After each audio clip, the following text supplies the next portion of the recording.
Comment bien commencer quand on doit parler devant les autres? Entrer sur une scène, prendre la parole, ce n'est jamais un geste neutre. C'est une exposition, une apparition publique. Et dans toutes les premières secondes, il s'y joue quelque chose de fondamental, une mise en scène du soi. Le sociologue Erving Goffman parlait justement de cette mise en scène quotidienne, de cette manière qu'a chaque individu d'endosser un rôle en fonction du regard des autres.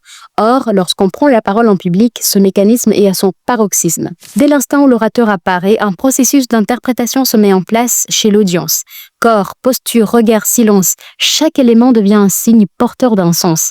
Ces stratégies inconscientes ou construites visent à établir un rapport de force, à gagner une forme de légitimité immédiate. Une étude publiée dans le Personality and Social Psychology Bulletin a mis en évidence l'impact du langage non verbal dans les 10 premières secondes d'une prise de parole. Il ne s'agit donc pas tant de ce qui est dit, mais de comment cela est habité. Dans ces quelques secondes, plusieurs chemins peuvent aider à poser un cadre solide. D'abord, prendre un bref moment de silence en entrant.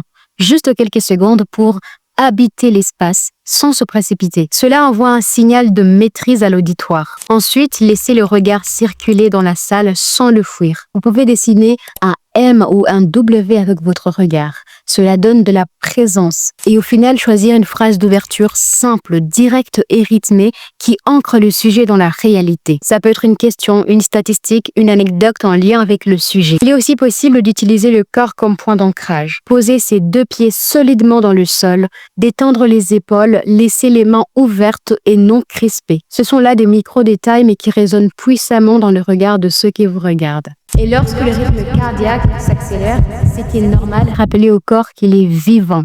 Tout simplement, cela peut suffire. Respirez profondément, puis parlez dans le souffle. Un souffle, c'est souvent ce qui fait la différence entre une parole tendue et une parole habitée. Commencer à parler devant les gens, ce n'est pas tant lutter contre la peur que composer avec elle. Et cette composition-là, c'est déjà de l'art. Un art qui se travaille, s'observe et parfois simplement s'accepte.